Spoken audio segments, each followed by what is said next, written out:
The entire planet of Vel'Rath watched in silent reverence as the sacred spear remained embedded in the Heartstone. For centuries, the weapon had belonged to the first warrior queen, an artifact of immeasurable power. Legends told that only the strongest, most worthy warrior could pull it free, reclaiming the power that once ruled the battlefield.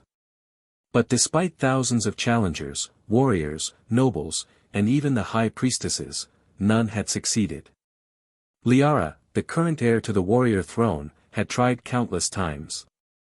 Her hands bore the scars of battle, her heart filled with desperation. Every attempt ended in failure, her strength meaningless before the unyielding will of the stone. The elders whispered behind her back, the people questioned her worthiness. If she could not retrieve the spear, how could she claim the throne? But fate had other plans. It came in the form of a human, an off-worlder named Captain Elias Kane. Elias had no interest in Vel'Rath's politics. He was a traveler, a survivor of countless interstellar wars, and a man who had seen enough to know when to keep his head down. Yet, curiosity had led him to the sacred site, where he found Lyara standing before the stone, her fists clenched in frustration. "You look like you're about to punch it," Elias mused, arms crossed. She turned, scowling at the interruption. "This is no business of yours, human." He shrugged. "Just making an observation. Doesn't seem like brute strength is the answer." Lyara hesitated. He wasn't wrong. She had used strength, precision, even prayer, and yet the spear remained stuck. She looked at the human, considering his words. "It is a test," she admitted. "A trial of worthiness. The spear belongs to the one destined to lead. But it refuses me." Elias walked up to the Heartstone, examining the way the spear's hilt gleamed in the dim light. It wasn't just a weapon, it was an extension of something deeper. Something ancient. "Maybe you're thinking about this the wrong way." Lyara raised a brow. "And what wisdom does a human have to offer?" Elias smirked. "Strength isn't always about force.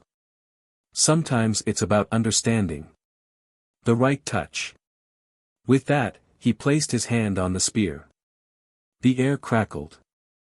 A hush fell over the gathered onlookers, their expressions shifting from amusement to awe.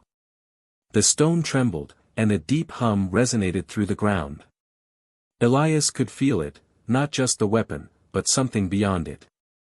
A test not of strength, but of heart. The spear slid free as though it had been waiting for him all along. Gasps erupted. The sacred weapon, untouched for centuries, now rested in the hands of an outsider.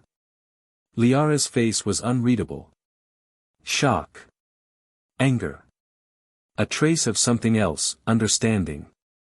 The elders approached, their robes trailing against the dust. "This cannot be," one of them whispered. "A human? How?" Elias turned to Lyara, flipping the spear in his hand before holding it out to her. "I don't want your throne. This is yours."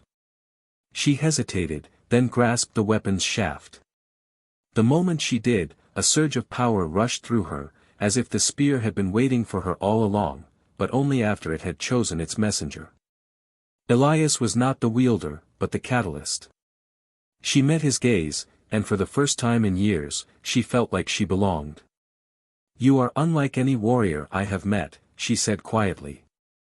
"Perhaps there is more to strength than I thought." Elias grinned. "That's the thing about humans, we tend to surprise you." The legend of the sacred spear had changed that day. It was no longer about brute force, but about the wisdom to see beyond it. And as Lyara stood before her people, her spear finally in hand, she knew that the true path of leadership had only just begun.